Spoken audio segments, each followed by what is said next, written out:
Oi, pessoal, boa noite. Tudo bom?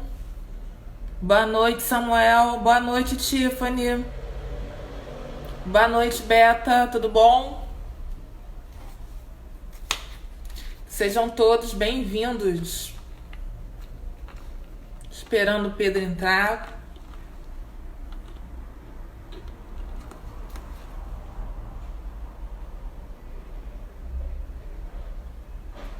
Boa noite, Ana. Boa noite, Margarete. Tudo bem?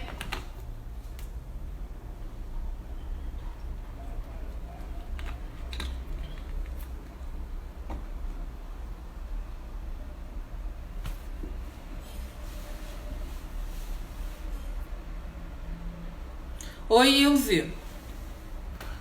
Tudo bom?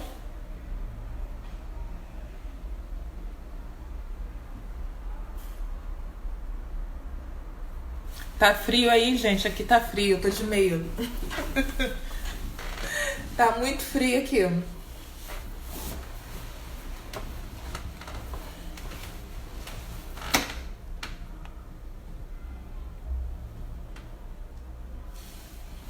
Eu também tô bem, Tiffany. Tô com saudade de pessoal do IFIX. Saudade de falar com as pessoas, abraçar as pessoas. Na verdade, tô com vontade de abraçar. Agora não tá podendo abraçar ninguém, é chato, né? Esse negócio de não poder abraçar as pessoas, chato pra caramba.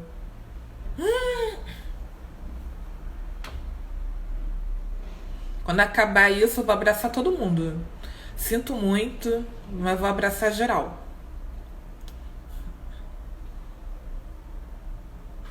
Mandar mensagem.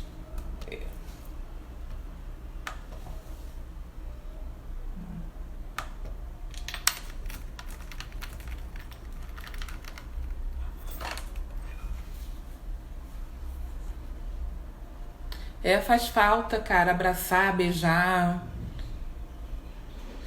Pô, abraço é bom pra caramba, né? É muito bom. Pô, e tem gente que tem uma energia que, né, no abraço que né, passa assim, pô, é bom pra caramba.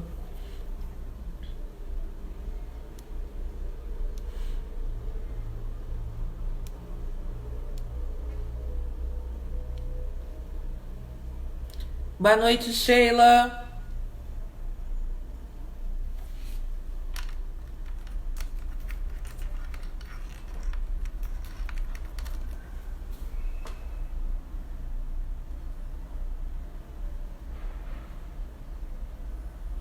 Ah, achei. Boa noite, Nelson. Boa noite, Ronei. Aqui, Pedro Ravel.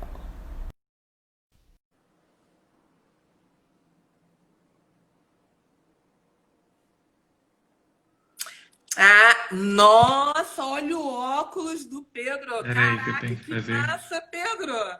Adorei. Mas eu não estou escutando. Não tá me escutando? Peraí. O pessoal tá me escutando, que eu já conversei com o pessoal aqui. Agora eu estou te escutando. Ah, tá me escutando. Nossa, hein, que óculos massa que você arrumou, hein? Ah, Nossa, obrigado. muito maneiro. Gostei muito. Muito legal. É, Só vamos dar um tempinho pro pessoal ir entrando. E aí a gente começa, tá bom? tá. Agora eu estou escutando legal no fone de ouvido. Pronto, é o que eu queria. Né? Boa noite, Miss Balbino. Tudo bom? A Elaine, minha amiga. Boa noite, Elaine. A Elaine. Oi, Isso, ela é professora de Renatinha. história. Olha, ó, Renatinha, eu tô de olho em você, hein? Tô atenta. Você tem que apresentar aqui, hein? Não vai fugir de mim, não. E olha, gato. Pedro com admiradores. Admiradoras. Pô, mas gostei muito do seu óculos, hein, Pedro? Muito diferente. Ele pesa, não? O problema dele é quando você abaixa assim, né? Ele vai caindo. Mas acontece. Ai, aí, Ilse, boa noite, Ilse, tudo bem? É É de muito bom. madeira, tá? É de madeira, por isso que eu pensei que, né, de repente pode pesar e tal, mas tá falando que não. Então, vou esperar só dar. Eu sempre espero uns minutinhos, porque aí dá tempo de algumas pessoas entrarem. E aí a gente começa. Eu amo o iFix também, eu também amo o iFix. Boa noite, Esther.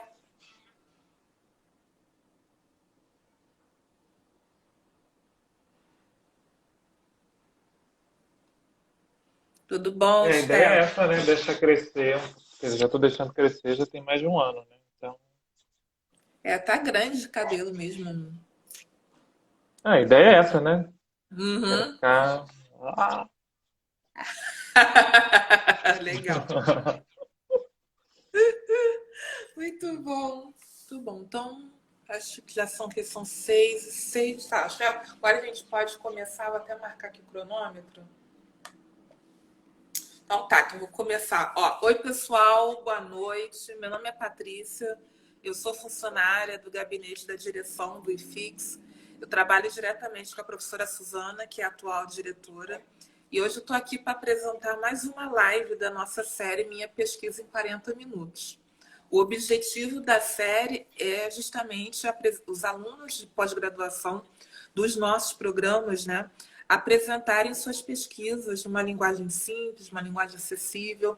E nós estamos convidando alguns alunos, alguns orientadores estão fazendo indicação desses alunos e está aberto para qualquer aluno dos programas que nós temos a participar. Basta mandar uma mensagem pelo direct message do Instagram ou por e-mail da direção e a gente faz o agendamento.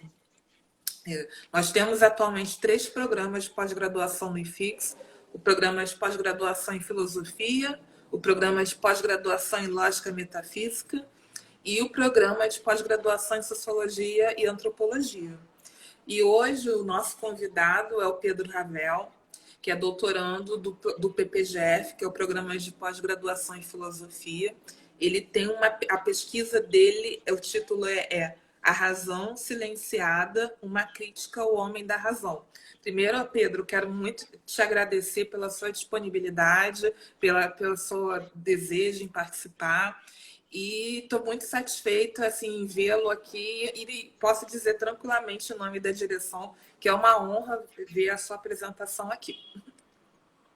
Ai, muito obrigado pelo espaço, né? Pela oportunidade de apresentar minha pesquisa de uma forma menos densa, né? Que é mais simples, menos acadêmica até, né? De forma Uhum. direta e que eu possa conversar com o maior número de pessoas possível e levar, né, isso que é o IFIX, que está tão às vezes afastado, né, está tão distante, está ali no centro do Rio, no meio do burburinho, no meio de tudo, mas às vezes não consegue romper aquela grade ali, né? E aí a Isso, gente pois vai é. tentar fazer isso hoje. Essa é a ideia, né? E até um exercício para o pós-graduando, né? Para o doutorando, ele conseguir fazer uma tradução, uma transmutação do que é pesquisado numa linguagem que outras pessoas possam compreender, né?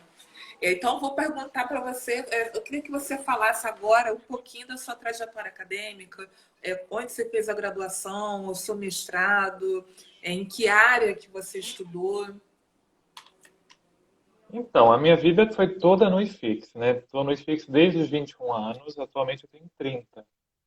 Eu entrei lá como eu disse, 21, eu fazia uma outra graduação, eu fazia design de moda, olha aí, fazia design de Nossa. moda, e eu sentia falta de um aprofundamento teórico, assim, sentia falta de humanidades, né? Assim, de conceito, de teoria, de algo que fosse, sei lá, que me desse uma profundidade maior nos assuntos da vida.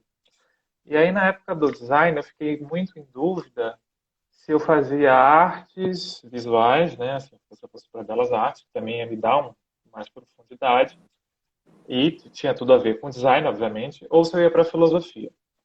Daí, eu estava puxando uma cadeira chamada Metodologia da Pesquisa Científica, que é onde vai ensinar como é que a gente faz uma pesquisa, ensinava razoavelmente conceito de verdade, conceito de falsidade, como é que a gente faz, não faz, o que deixa de fazer, aquelas regrinhas todas da Agência Brasileira de Normas Técnicas, etc. e tal. E aí eu tinha que escrever um artigo, né, que seria uma preparação para a minha monografia. Eu estava mais ou menos na metade, mas eu já tinha puxado essa disciplina. Daí eu fui escrever um artigo sobre indumentária. Na época, a relação entre indumentária e feminismo. Me interessei por isso. Fui ler Simone de Beauvoir. Eu me formei no ensino médio em 2007. Isso é importante eu dizer porque foi nesse ano que a filosofia retorna ao ensino médio na lei, né? Na prática, acho que é só a partir de 2008. Então, eu não tive filosofia no ensino médio. Então, eu não tive contato nenhum com isso. Eu não tive nenhuma. Não sabia o que era filosofia. Quer dizer, não tive disciplina de filosofia na graduação de design de moda. Então, eu não li assim, Platão, não li, não sabia. Sabia, mas pelo meu pai, assim, pelas pessoas que me falavam. Mas o meu primeiro contato com o texto filosófico foi com o texto da Simone de Beauvoir, O Segundo Sexo, para escrever, fazer esse trabalho do design de moda, que era da disciplina de metodologia da pesquisa científica. Daí eu fiquei nisso, fiquei com aquele texto na minha cabeça, e aquilo ali mudou a minha vida, foi um divisor de águas. Eu tinha 19 anos, 19 para 20. Falei, vou fazer vestibular, né, Enem, e aí eu, nesse tempo, eu decido o que, que eu vou fazer. Se eu vou para o IFIX, né, se eu vou para filosofia, se eu vou para o UER, enfim, vou para onde eu der para passar, ou se eu vou para arte. Mas aí decidi fazer filosofia por conta da Simone de Beauvoir. Então foi lendo Simone de Beauvoir que eu decidi fazer filosofia. Não foi lendo Platão, não foi lendo Aristóteles, já foi na Simone de Beauvoir mesmo. Um negócio ali bem. Aquilo ali foi libertador para mim, aquele livro. Meu livro de cabeceira ali, olha só na minha cabeça, está bem aqui em cima. Ele vive comigo. Então entrei na filosofia para estudar Simone de Beauvoir. Cheguei no IFIX, cadê que tinha Simone de Beauvoir? Tinha nada. Em 2011, ninguém não tinha nada. Não tinha Sartre, não tinha Simone de Beauvoir. Cheguei lá, tinha Platão, Kant, Aristóteles e Nietzsche. Platão, Kant, Aristóteles e Nietzsche, Heidegger. Só tinha isso. Não sabia quem era nenhum deles. Só de nome. Agora, o que pensavam, quem deixavam de pensar, etc e tal, para mim era uma coisa de outro mundo. E aí, né, fiquei perdidaço. Enfim, ingressei e continuei no design e tal. Mudei de área no design, fui para o design gráfico. E ficava cursando poucas disciplinas no IFIX. E ainda lendo Simone de Beauvoir, mas como amador. Até que, em 2013, 2013 não, 2012, eu estava fazendo estágio de design, web design na época, fazendo site e odiando, achando aquilo um horror, super sendo explorado, obviamente, como todo estagiário, quase, né? A gente sabe como é que é. Uhum. Surgiu, assim, uma mulher ali, finalmente foram estudar uma filósofa, Hannah Arendt. Aí eu, opa, era no horário do meu estágio. O que que eu fiz? Pedi demissão para fazer a disciplina da Hannah Arendt, que era tarde, no horário concomitante com o meu estágio. E aí falei, encontrei Deus aqui, né, na minha Bíblia, era a condição humana da Hannah Arendt.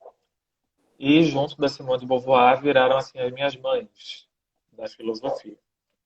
E larguei o design e falei, não, quero ser da filosofia, isso aqui é a minha vida. E passei a pesquisar a condição humana como iniciação científica a partir de 2012. Isso sem bolsa, sem nada. E a partir de 2013 consegui ganhar uma bolsa de iniciação científica. E fui atrás disso. tinha aquela lacuna ali das mulheres, né? Não tinha nenhuma mulher sendo lida no IFIX nessa época, só Hannah Arendt, graças a Carla Francalan. E eu fui, mandei um direct no Twitter, né? Porque eu usava muito Twitter e tal, tinha contato com a Márcia Tiburi, que eu sabia que tinha uma pesquisa de mulheres na filosofia. Perguntei, olha só, quero iniciar um grupo de estudos sobre história das mulheres na filosofia. Estou no Rio, ela já me conhecia, acho que a gente já tinha trocado uns e-mails, eu tinha uma coisa com os desenhos dela, de coleção, não sei o que, moda, blá, blá, blá. Aí, quem que você me indica para fazer esse grupo de estudos? Junto com a Roberta, que acabou de comentar aí. Roberta Saavedra é minha parceira nisso desde 2013, há 7 anos atrás. Ela falou, Suzana de Castro, diretora hoje do IFIX. Ela Uhum. falou, Suzana, aí eu, opa, fui na Suzana. A gente começou um grupo de estudos de mulheres na filosofia. E aí a gente foi ler conceitualmente a questão da ausência, a questão da problemática, por que não tinha, por que ninguém lia, por que faltava achar textos em português sobre esse tema, porque quase não tinha nenhum. Tinham 3 livros em português nessa época sobre esse tema. Um de Não, três Portugal, livros em português, perdão, é porque às vezes o áudio some. 3 livros em português de. isso, 3 livros em português sobre história das mulheres na filosofia. Ah, tá. 2 da Márcia Tiburi, organizados por ela, né, com artigos de outros escritores, e 2 ou 3 dela, e um da Maria Luísa Ribeiro Ferreira, da Universidade de Lisboa. Então, esse era o material que a gente tinha disponível naquela época para trabalhar com o tema de história das mulheres da filosofia. Daí eu cheguei para a Suzana, que era assim, eu chegava nas professoras, oi fulana, tudo bem? Você pode dar um curso de Simone de Beauvoir, por favor? Era assim. Aí eu pedi para a Carla Franca, ela, não, eu não gosto de Simone de Beauvoir, não entendo nada disso. Lá na UFES, onde eu dei aula, tem a Tana Souza, fala com ela, quem sabe ela não vem aqui e faz. Aí eu, na Suzana, eu cheguei, Suzana, você pode dar um curso de Simone de Beauvoir? A gente tem que ler o Segundo Sexo, Suzana. Ela, tá, vou dar. Aí abriu seleção de monitoria, fiz a seleção de monitoria do Segundo Sexo, lá, fui lá, virei monitor da disciplina da História da Filosofia Contemporânea. Enfim, isso era 2014 fiz esse curso, era monitor, etc e tal, depois continuei monitor ao longo de 2014 e me formei com uma monografia sobre o conceito de trabalho em Hannah Arendt, a condição humana, com a Carla Francalance me orientando. Depois fui para o mestrado, onde lá no PPGF, eu emendei uma coisa com a outra, trabalhando comparando Simone de Beauvoir a Hannah Arendt, porque ela, na minha cabeça, elas tinham muita coisa em comum. Passou um tempo depois eu descobri que teve um alemão também que achou a mesma coisa e escreveu um livro sobre isso também, comparando as duas. Até então não tinha achado, mas era alemão também, eu não li alemão, aliás, eu ainda não leio, infelizmente, porque né, a língua é muito complexa, exige muito estudo, exige dinheiro, e tem todas essas questões que né, nos atravessam, a gente sabe como é que é. Fiz, e aí eu escrevi essa dissertação de mestrado chamada Hannah Arendt, Simone de Beauvoir, Interseções em Filosofia e Literatura. Então eu comparava algumas coisas, alguns conceitos, alguns pontos da obra das duas. Aí eu comparava a questão do trabalho, a questão da literatura, de como elas observavam a literatura, como elas usam a literatura para descrever o mundo, como elas usam a literatura como referência bibliográfica, quase assim. Não, elas usam a literatura como um lugar da verdade. Talvez um lugar que diga mais seja capaz de dizer mais verdade sobre o mundo do que um texto filosófico, por exemplo. Elas têm isso em comum. E, no fim, a liberdade. A questão da liberdade nas duas. Eu faço essa comparação. Eram acho que 6 capítulos, ou eu dividi em 3, depois eu fazia separadamente e depois eu comparava. É, enfim, juntava tudo. E, enfim, foi o caldo. Oi? E acho que. Ah, voltou. Muito, muito evidente que era do sujeito do conhecimento. Quem é que conhece? Porque tinha essa relação com o grupo de estudos, lá de 2013, da ausência, E eu tinha começado a estudar vários filósofos em paralelo, e mais de forma, não vou dizer amadora, porque não sei se isso existe, né? Quem está na graduação de filosofia, fazendo mestrado de filosofia, está estudando nada amador, né? Mas, enfim, não de forma sistematizada, não de produção, de produzir uma Uhum. dissertação, artigo, tererê, tererê, tererê, que é, né, o que é cobrado da gente. Eu resolvi para a filosofia moderna no doutorado, porque tinha a questão do sujeito do conhecimento. E isso baseado tanto na Hannah Arendt e na Simone de Beauvoir. Mais até na Simone de Beauvoir. Por quê? A Simone de Beauvoir vai dividir lá o livro dela naquela questão de que os homens são o sujeito e as mulheres são o outro do sujeito, né? Sujeito e outro. Então, assim, é muito evidente de que esse sujeito que conhece, ele é masculino, ele é masculinizado, ele tem características muito masculinizadas. Por exemplo, o conhecimento ele é dado como uma conquista, ele não é um dado gratuito. A intuição, há um certo desprezo por isso, por essa. Isso aí eu já estou adiantando muita coisa até da pesquisa, já estou pulando até algumas etapas. Mas ele é sempre colocado assim em posições de atividade. Ele nunca está numa posição passiva.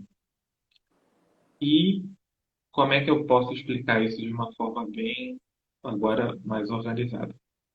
Eu cheguei num livro chamado O Homem de Razão, vou traduzir o título, que eu acho que é mais fácil, de uma filósofa australiana, se não me engano, chamada Guinevere Lloyd, que ela vai fazer uma pesquisa mais panorâmica até do que a minha, obviamente, em que ela pega toda a história da filosofia e vai, cada filósofo, ela vai mostrando certos valores masculinizados em suas teorias a respeito do conhecimento.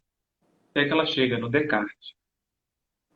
E o Descartes é o meu ponto de pesquisa, né? É o que eu chamo de homem de razão próprio, assim, o que ela chama quase todos de homem de razão.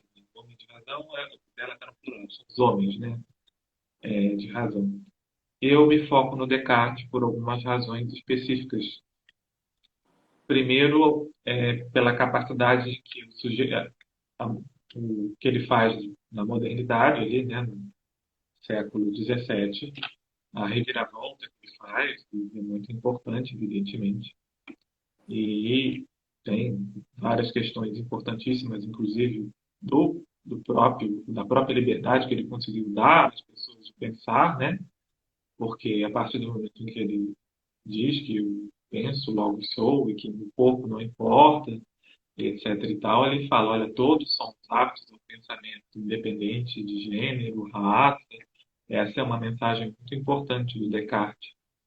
Só que, ao mesmo tempo, tem um outro lado disso. Quando eu digo que o corpo não importa, não é ele, obviamente, diz que o corpo não importa. Ele está dando uma certa liberdade, dando uma valoração ao cogito, enfim, à alma, né? Mas isso você tira de contexto diversas realidades históricas. E as realidades históricas, por exemplo, estou falando contigo, observe que você é uma mulher negra e que passou ou passa por diversas situações em diversos obstáculos, e que Uhum. isso te põe num lugar no mundo totalmente distinto do meu lugar no mundo, e isso seria desconsiderar. Então, talvez desconsiderar a experiência corpórea dentro de uma teoria do conhecimento não seja assim tão libertador quanto parece, apesar de que, de fato, Descartes permite, naquele período, que as mulheres voltem à intelectualidade, digamos assim. Então, Uhum. ali eu encontro, primeiro, esse problema, não vou dizer negação do corpo, porque ele não nega, evidentemente, depois tem reconciliação, etc. e tal. Mas tem a primeira questão, por que duvidar de que eu tenho corpo? nas meditações metafísicas dele. O que ele duvida que tem um corpo? E daí, as outras autoras feministas com quem eu vou dialogar, sobretudo a Lúcia Garay, ela é bem irônica no capítulo dela sobre Descartes. Ela coloca logo assim, mesmo não tem corpo, posso eu, sendo mulher, na minha condição feminina, etc. e tal, duvidar que um corpo, no meu ciclo menstrual, a cada 30 dias, aproximadamente, ele aparece, eu posso duvidar desse fato, de toda, do que está em volta de mim como sociedade, daquilo que me é imposto como tarefa doméstica ou como obrigação social, o meu corpo não importa, então ela fica bem chateada, digamos assim, Uhum. com essa questão de Descartes. Embora, como eu disse, ele tenha dado liberdade a mulheres, por exemplo, tem uma filósofa do século XVII na Inglaterra chamada Mary Astle, que ela vai usar desse artifício. Olha, penso, logo existo, tenho a alma, sou um ser pensante, independente do corpo, então isso não importa tanto assim. Posso aqui pensar livremente, minhas ideias têm que ser tão respeitadas quanto a de um homem qualquer. O senhor Descartes provou em suas meditações metafísicas, enfim, elabora toda uma argumentação disso. E várias outras mulheres se lançam à filosofia nesse período. Através desse argumento, que ele é muito importante, dá uma certa liberdade às mulheres naquele período. Então, assim, Pedro, só para te Que é interromper, muito importante. assim, veja, eu não, como eu lhe disse, né, eu não sou perita em filosofia e eu sou da área da educação, né, na verdade, e filosofia eu tive bem, né, na graduação, eu tive uma pequena passagem pelo, ih, acho que o Pedro caiu. Você voltou. Pela passagem na filosofia, pelo PPGF e tal. Então, assim, o objetivo da sua pesquisa é desconstruir essa ideia de homem da razão, considerando as perspectivas diferentes do entendimento do corpo na razão, é isso? Sim, inicialmente sim. Essa é a primeira parte da pesquisa, com relação ao entendimento do corpo e a relação do corpo com o conhecimento, com a questão do sujeito. Depois, a segunda etapa é mostrar que há o outro do conhecimento. Lembra que eu falei da Beauvoir, do sujeito do outro? E que existe esse outro do conhecimento que eu posso chamar agora, finalmente, depois de muito tempo, de sujeitar. Essa mulher que conhece, conhece de forma distinta. Por exemplo, e aí eu pego um exemplo. Inicialmente eu tinha escolhido três filósofas, depois eu vi que isso era um trabalho muito grande, de eu pegar três mulheres e ler toda a obra delas e colocar, encaixar. Fiquei com uma só, que é a que eu mais gosto e que também as minhas condições intelectuais e materiais permitem estudar. No caso é a questão da língua, que eu domino inglês, então é uma filósofa inglesa, eu consigo traduzir, ler, etc. E tal. Meu francês ainda não é suficiente para traduzir Emily de Chapelier, que é uma das que eu queria colocar junto de toda essa conversa, né? Aí eu vou Uhum. para Anne Conway, que é uma filósofa inglesa posterior a Descartes, que teve a obra publicada após a sua morte. Mas tem uma diferença. O Descartes ele é famoso pelo dualismo, né?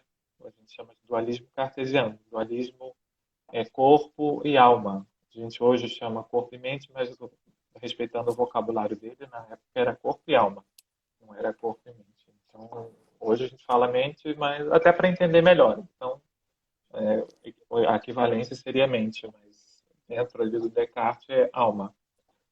E a Anne Conway não, ela é monista no sentido de que ela só acredita na existência de uma única substância, que é a alma.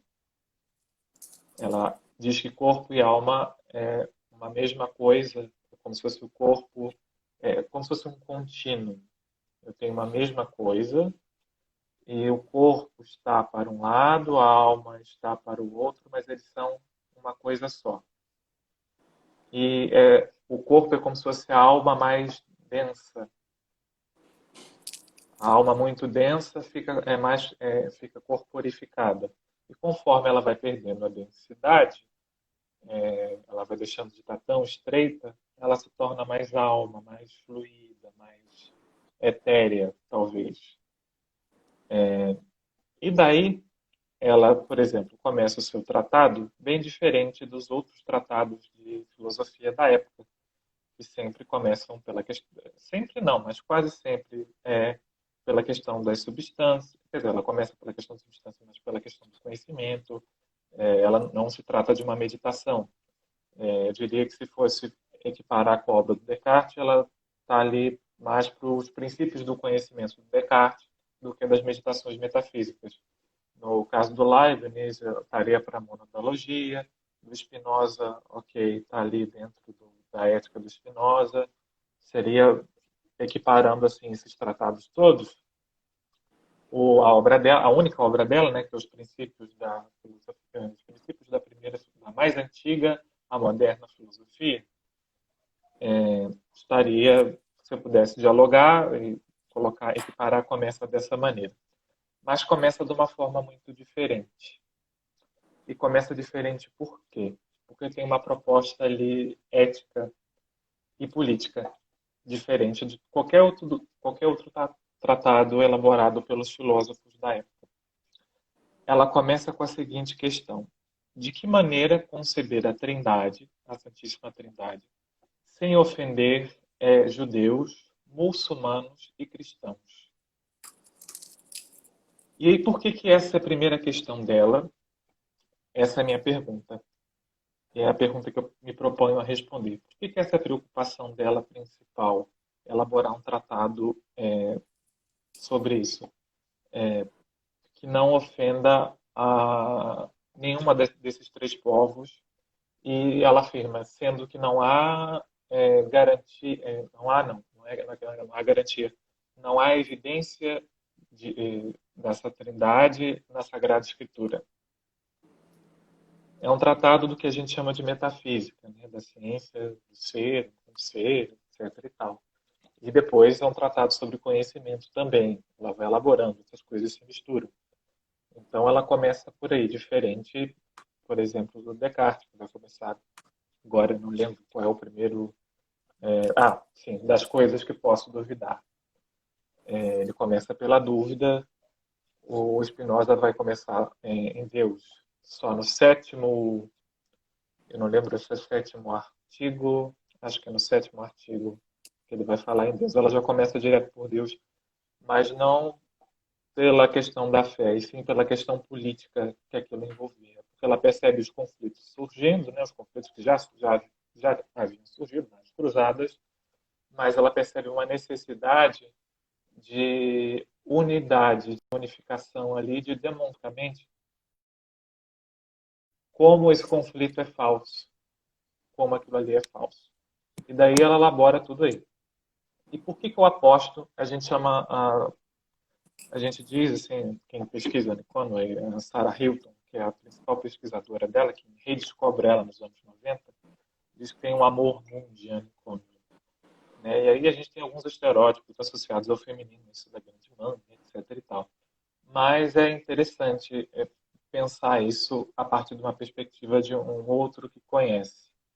Porque uma outra forma de conceber filosofia, uma outra forma de começar uma obra de filosofia.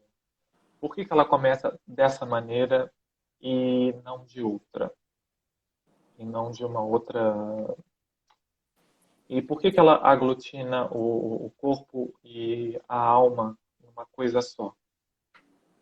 Tem um outro elemento mais para frente no seu tratado, que é um que eu acho muito interessante. Ela, assim, obviamente uma mulher de sua época, né? Como todo mundo é, né? Todo mundo é de sua época, né? Inevitável. Ela vai colocar que, enfim, a alma é mais ativa, é mais masculina, o corpo é mais passivo, mais feminino, embora seja uma coisa só, mas a memória, que é o local onde o conhecimento não vai se dê, mas onde, digamos assim, é feminino. aí eu vejo uma boa subversão da coisa toda. Dizendo, olha, a memória é feminina e é corpórea. Então ela brinca um pouco com essa coisa toda o tempo todo no seu tratado ali. É diferente do Descartes, ela critica o Descartes diretamente. Ela começa, tem um prefácio, ela fala, isso aqui é um tratado anti-cartesiano, anti-spinozista, anti-hobbesiano. Ela começa dizendo expressamente assim, criticando todos eles. E eu vejo isso já de uma forma bem diferente, porque é uma outra forma de conceber o próprio conhecimento. Primeiro pela questão política e depois já vejo aí uma questão de gênero. Quando eu falei inicialmente que eu tinha uma proposta de ter outras filósofas, eu lembro da Emily de Châtelet rapidamente, que ela, a sua obra maior, que é Os Fundamentos da Física, ela escreve um livro, é um puta livro de física e de filosofia e de metafísica, desses três assuntos. Mas ela escreve primeiramente porque ela quer escrever um livro para educar o filho.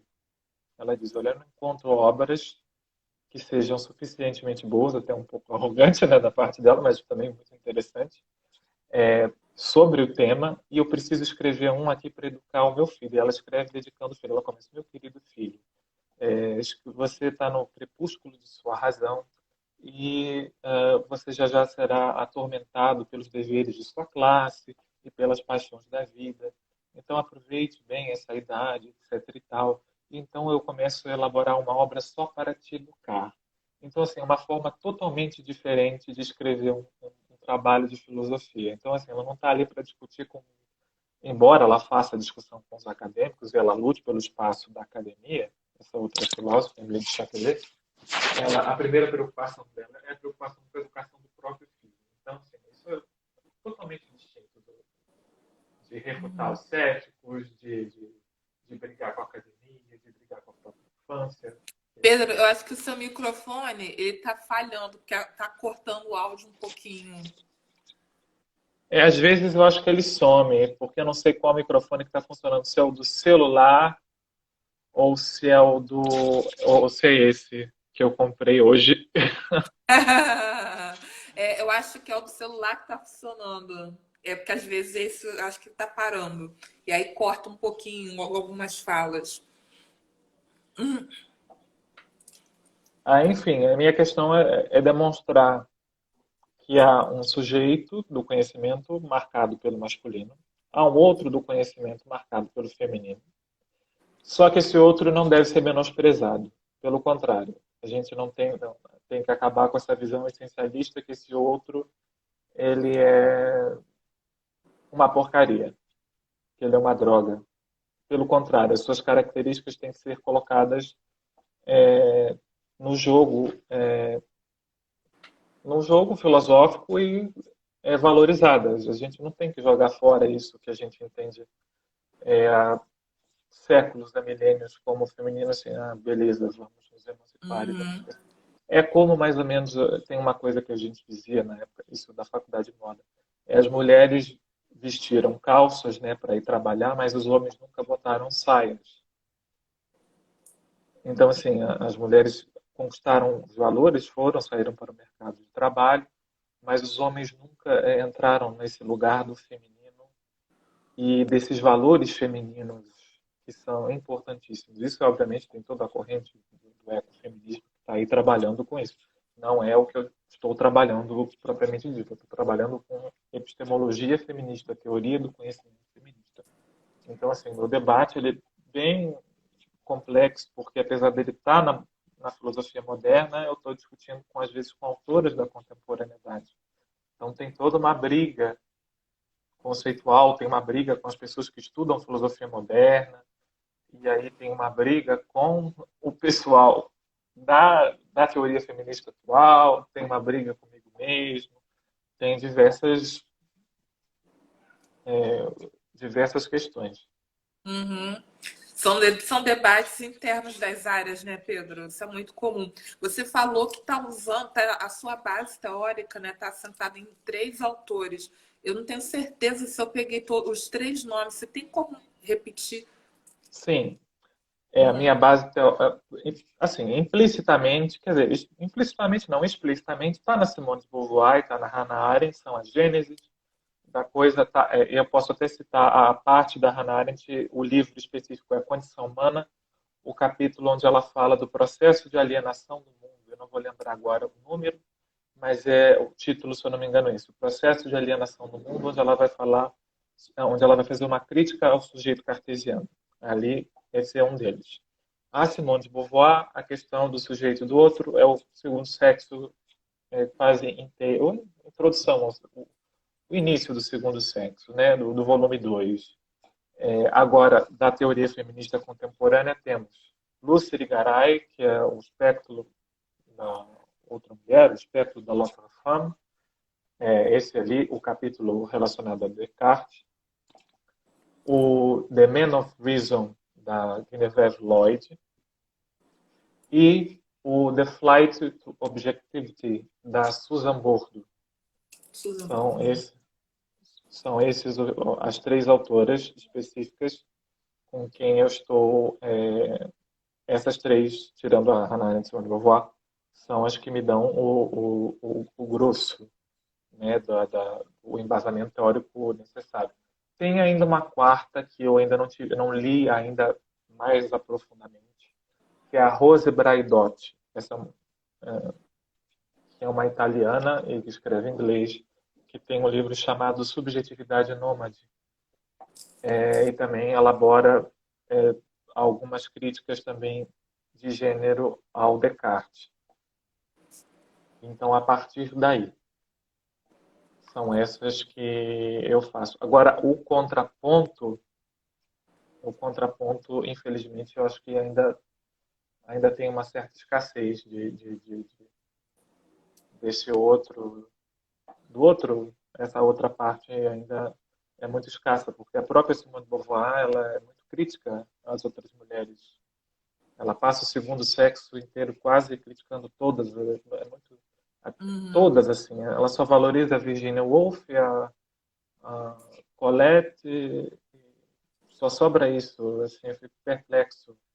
O trabalho da Lampe de Gouges, ela não critica Mary Wollstonecraft, ela critica todo mundo. Então, assim, ela é muito masculina no seu Mas ainda pensamento. assim você escolheu a Hannah Arendt como autora. Por que se insistiu nessa escolha, mesmo tendo feito essa observação de tão masculina como você acabou de falar? A Hannah Arendt também é muito masculina e recusa o lugar de. Ela tem pavor às questões. Ela tem um texto literal publicado sobre assim pavor, tipo socorro, me tirem deste lugar de mulher. Assim, elas são muito masculinas, mas não assim, mas no meio do percurso escapa, né? Você percebe que não dá para ser o tempo todo, porque Uhum. falha. Tem uma hora que, opa, tô aqui, o mundo clama, né? A realidade clama, tá ali. O corpo, para eu voltar para minha pesquisa, o corpo chega e diz, opa, não tem como. Uhum. Uhum. Sou sujeito. Apesar, apesar dessa declaração que ela faz, né, contrária ao posicionamento feminista ou feminino, ela tem o corpo dela, a realidade, né, não permite, não sustenta nessa crítica, não é isso, Pedro? Sim, apesar dela ser muito lida, e estranhamente ela é uma das poucas mulheres muito lidas na academia de filosofia. Talvez até por isso, eu acho. Embora o seu pensar ali não encontro muitos traços de gênero. Ela sempre tende a essa isenção. Ela não quer ser lida nem como judia, nem como mulher. Ela quer ser lida como sujeito neutro universal, né? O que ela quer, o sonho da Hannah Arendt é esse, né?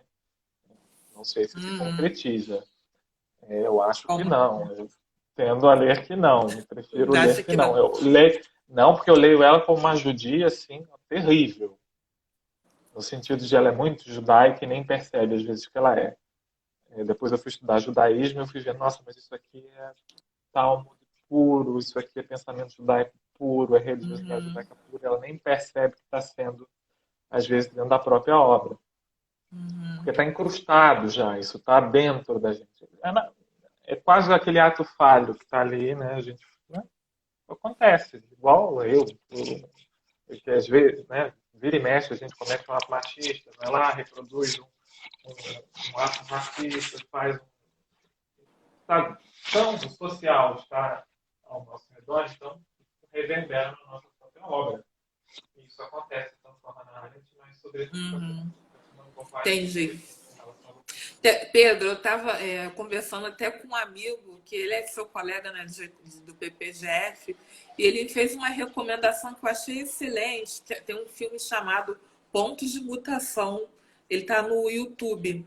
E ele faz o filme, ele apresenta um panorama das ideias filosóficas. E eu acho que ele é muito legal para pessoas como eu que são não são que são leigas em filosofia, e ele faz, em algum ponto, uma crítica justamente à razão cartesiana. Aí eu falei, nossa, que coincidência, ele recomenda esse filme logo hoje, que eu vou conversar com o Pedro sobre isso, né? Aí achei uma coincidência, falei, eu vou falar isso na live.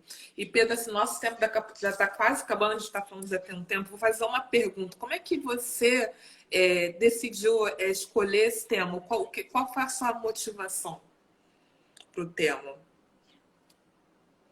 A minha motivação foi uma questão meio de, primeiro, de injustiça, porque eu percebi essa ausência, e aí eu via, pô, ninguém pesquisa isso. Eu chegava para professores e pedia, olha, dá para ler tal texto, dá para a gente trabalhar com tal autora, e eles diziam, não, agora está diferente, né, porque o assunto se torna midiático, está na moda, né, agora mudou bastante. Então, pô, foi a Suzana, na época, em 2013, 2012, ninguém topava, ninguém queria falar. Quando trazia-se a questão para a roda, isso é uma besteira. Hoje, inclusive, vejo gente pedindo.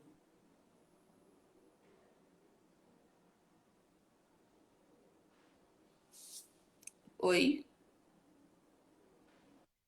Tô ouvindo.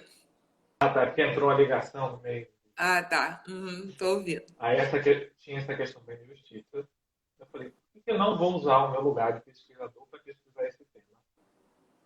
Por que eu Uhum. não vou usar a minha inteligência, sei lá, minha capacidade para né, fazer isso? E eu gostava disso, entende? Eu gosto disso, eu gosto dessas pensadoras. É elas que me movem a pesquisar. Aliás, assim, eu tive vários problemas pessoais, mas aí essas ideias, esse frescor que tem, me fazia, me dava vontade, me dava um tesão filosófico, literalmente, de pesquisar. Agora eu queria fazer rapidinho, se der tempo, um adendo no Descartes. Tem uma diferença muito grande entre Seu som tá Descartes. falhando, Pedro. Desde a pessoa tá falando. Aqui. É, Voltou. vê se agora Uhum. melhorou. Tá. É. É, eu queria só tentar rapidinho, não ser injusto com Descartes, porque tem assim, uma diferença enorme entre Descartes e cartesianismo. Porque quando eu fui estudar Descartes, lá nas edições, obrigado, Carnel, que me ensinou a pronunciar hoje, ela está assistindo, eu acho, a Dan Tannery, né, que é francês, eu falava como se fosse inglês, o sotaque. Você percebe que o Descartes ele tinha propostas muito bacanas, assim, uma coisa meio revolucionária. E aí o cartesianismo foi colocando, foi pegando, foi deturpando, né, a coisa toda e foi transformando num troço que meio que não corresponde exatamente ao que Descartes demonstra querer nas obras dele. Então, também tem pontos de injustiça ali. Então, assim, isso também eu tenho que situar muito bem na pesquisa para não ser desleal, não ser escroto, né? Não ser direto, né? Não ser escroto com o autor. Você pega lá uma obra, vou criticar fulano e tal. Não, não vou fazer isso com ele. Então, tem um limite que procede dessas críticas dos autores com que eu trabalho, tem parte ali que eu digo, isso aqui, ó, isso aqui é um absurdo. Uhum. Mas tem um pontinho lá da obra dele que assim, é muito sacana lá do discurso do método, que ele começa assim, olha, estou elaborando um método para que todos consigam ter conhecimento das coisas, assim, uma coisa mais ou menos assim, um método tão bom que até uma mulher vai conseguir aprender. Que ato falho, né? Aí foi sacana. Ao mesmo tempo, ele se corresponde com Elizabeth da Boêmia e afirma com todas as letras, depois de anos de cartas trocadas, e diz que a melhor pessoa que compreendeu o seu sistema foi ela. Então, assim, uma figura ambígua, em Entendi. diversos sentidos. Tem toda essa Essas ambiguidade. questões, né? Pedro, agora só a última pergunta para a gente encerrar, né? Nosso tempo, tempo voa, Pedro, quando a gente vai ficar na live. Qual é a contribuição da sua pesquisa para a área de filosofia e para a sociedade como um todo? Primeira frase de filosofia é leiam mulheres. A filosofia precisa ler mulheres e ela precisa se livrar do estigma do sujeito neutro e universal do filosófico. Ele não serve, ele não se sustenta. E quando a gente traz, então, para a nossa realidade latino-americana, brasileira, ele cai ainda mais. É aí que ele vai para PQP, literalmente. Então, assim, a primeira contribuição espero ser essa. Assim, não se sustenta.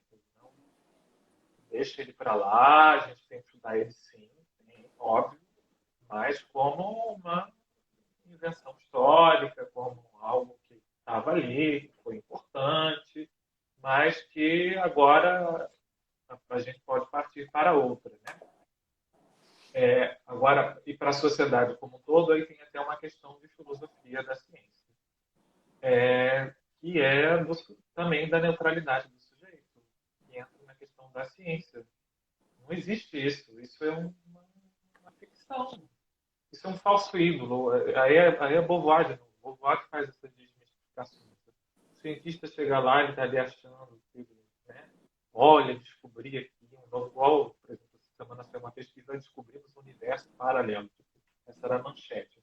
Na verdade, descobriram apenas que uma partícula se comportou de uma forma não condizente com o que ela se comportava até então. Né? Aí daí a mídia fez a questão do universo paralelo. É, a ciência o tempo todo ela está incapaz de ver os marcadores de gênero que estão ali incrustados no saber. E tem um exemplo disso que é um preconceito que havia de que o sangue da menstruação ele era ele era infectante, né? Ele era, eu esqueci a fonte, a referência, eu vou falar bem de forma bem solta, porque eu não estou com essa referência agora, eu estava lendo isso foi um desses livros. O preconceito era tão grande que o cientista, um ginecologista acreditava que o sangue da menstruação ele era tão infectante e tão perigoso e sujo que o contato com ele era suficiente para engendrar uma doença, uma infecção.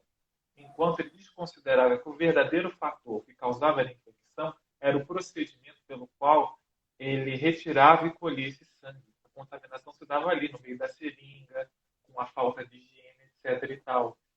O preconceito já internalizado já estava ali tão grande que, em vez de ele observar que a falta de higiene com a qual ele lidava com aquele sangue era o verdadeiro fato que causava a infecção. Então, isso o tempo todo acontece na ciência, entendeu? E Entendi. aí, isso é o que seria a contribuição da sociedade. Olha, Desmistificar esse sujeito que o tempo todo está aí, cheio de preconceito, observando fenômenos, achando que está ali, né, isento, enquanto ele não está. olha, eu sei que a sua pesquisa né, tá voltada tanto para o sujeito feminino, mas eu tô curiosa, como mulher negra, eu gostaria de fazer uma pergunta. Se você não souber responder, não tem problema, não. Pode ficar à vontade de falar que não, sabe? Mas você também tem essa impressão que na filosofia está faltando uma leitura de autores, filósofos negros também? Ou é uma impressão equivocada que eu tenho por ser de fora? Não é impressão, é uma verdade a priori. Eu posso usar vários jargões, a priori, sintética, não sei o que, é uma verdade absoluta. Falta negros, negros aqui na lista, tem alguns, falta a gente olhar para o Brasil, para as nossas escritoras e reconhecê-las como intelectuais, escritoras de literatura. Tá falhando. Trabalho. Ai, que saco esse microfone. Falta, Porque quando a gente parte para a nossa realidade, para cá, para o Brasil, a gente olha historicamente, a gente vai ver que não tem tradição filosófica ipsis literis, não tem academia de filosofia, mas tem tradição intelectual, tem gente produzindo pensamento, tem mulher negra que filosofou, sim, não de forma de tratado, por exemplo, como a Conway, como as europeias, mas de outras formas. Você pega Quarto de Despejo de Carolina Maria de Jesus, você pode ler não só como diário, não só como sociologia, não só como literatura, mas como uma obra de pensamento, de filosofia. Ela traz questões a respeito disso. E falta, sim, a academia brasileira reconhecer estas mulheres como pensadoras e como potenciais filósofas. Falta fazer esse trabalho de leitura. Eu estava tentando começar a fazer, mas não tem tempo para fazer tudo isso, porque também você tem que fazer, dar aula, você trabalha, você faz isso, cada vez. Então falta também, e falta mão de obra, né? Falta querer, falta vontade, falta boa vontade. Que as pessoas não Uhum. têm, não querem, tem gente que não quer fazer porque também mexe com o privilégio. Ah, imagina, eu estudei Heidegger a vida inteira e agora eu tenho que abandonar para ler uma fulaninha do Brasil. Sim, você vai ter que fazer isso. Entendi. Chegou esse momento, mexeu com o seu ego, mexeu. Que bom. Ó, quem sabe isso não é um tema para o seu pós-doc, né, Pedro? Né? Focar no sujeito feminino negro. Né? Olha, estou lançando uma dica. Oh, Pedro, eu quero agradecer muito a sua participação. Nossa, a gente está a 1 minuto de encerrar já. Quero agradecer não só ao Pedro, a todo mundo que assistiu, que acompanhou. Quero reforçar o recado de quem que todo pós-doutor ou pós-graduando que quiser participar, só mandar uma mensagem e a gente faz o agendamento, tá? Muito obrigada para todos. Obrigada, Pedro. E fiquem com Deus, aproveitem a pandemia para estudar e se cuidem, gente, pelo amor de Deus, para a gente se encontrar de novo no IFIX. deixa eu só fechar com um aforismo da Carolina, que eu não vou lembrar literalmente qual a frase qualquer, mas é que assim, o Brasil tem que ser governado por alguém que passou fome. Isso é um aforismo da Carolina. Isso é uma puta ideia filosófica. Uma puta coisa. Oi, não consegui ouvir o finalzinho, ficou falhando. O Brasil tem que ser governado por alguém que passou fome. A fome ensina. Ah, sim. Isso é uma Uhum. ideia filosófica a se pensar e a se refletir bastante. É da Carolina Maria de Jesus, lá do Quarto de Despejo. Então, Uhum. acho que isso. É. Então tá, gente, faltou 17 segundos, gente. Muito obrigada. Vou me despedir de vocês e até a próxima. Terça-feira, 18 horas, tem nova live, gente. Acompanhem, tá? Muito obrigada. Se cuidem.